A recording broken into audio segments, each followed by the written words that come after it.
Sa huling sandali, nagbigay pugay ang Senado kay dating Senate President at Chief Presidential Legal Counsel Juan Ponce Enrile. Dito, inalala ng mga senador, nakatrabaho at kaibigan ang mga legasiya at alaalang iniwan ni Manong Johnny. Ang detalye sa report ni Luisa Erispe.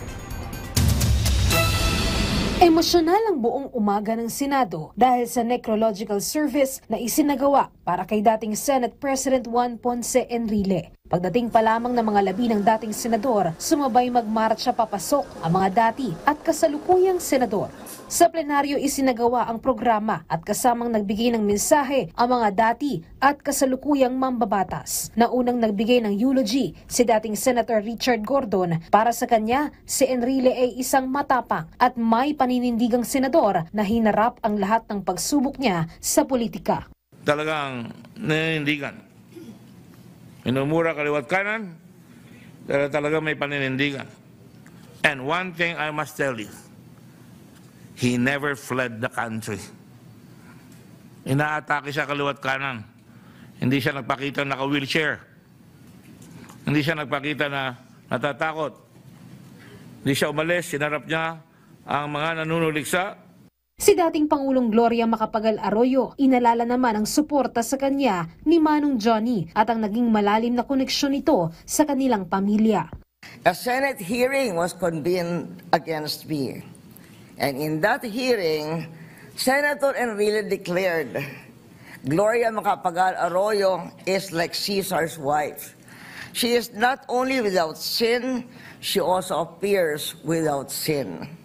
Oh, that made my day and helped my career. My family and I will always have a big place in our hearts and memories for Manong Johnny.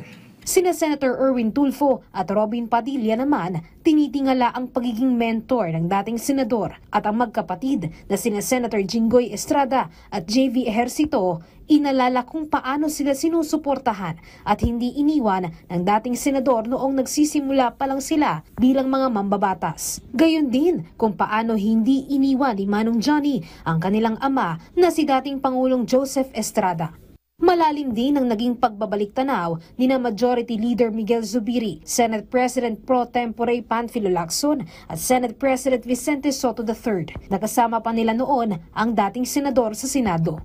And when I was a neophyte senator back in the 14th Congress, he readily took me as Majority Leader.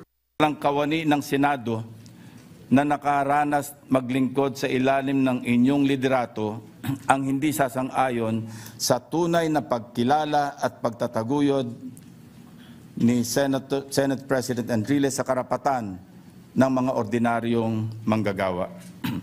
JP will not be lost to memory. I had the good fortune of being a senator myself when he was, and being a fledgling senator that I was in 1992.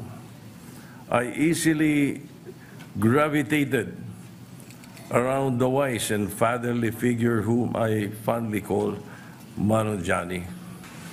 Paalang Manong Johnny, our dear friend, my dear friend, JPE, my president, we love you. Alam namin, happy ka. Nagpasalamat naman ang anak ni Manong Johnny na si Katrina Ponce Enrile sa naging paggalang at pagmamahal ng mga mambabata sa kanyang ama. Sa loob niya ng 23 taon na pagiging isang senador, ni Enrile ay malalim din ang pagmamahal nito sa kanyang mga kasamahan at sa bayan. 23 years. That's how long these halls knew the measured steps of Juan Ponce Enrile. But here's what sustained him, this chamber. You called him a mentor, but he saw you as teachers too.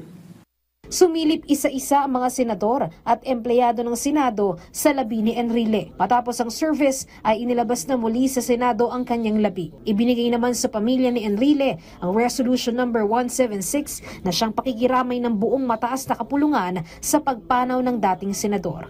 Luisa Erispe para sa Pambansang TV sa Bagong Pilipinas.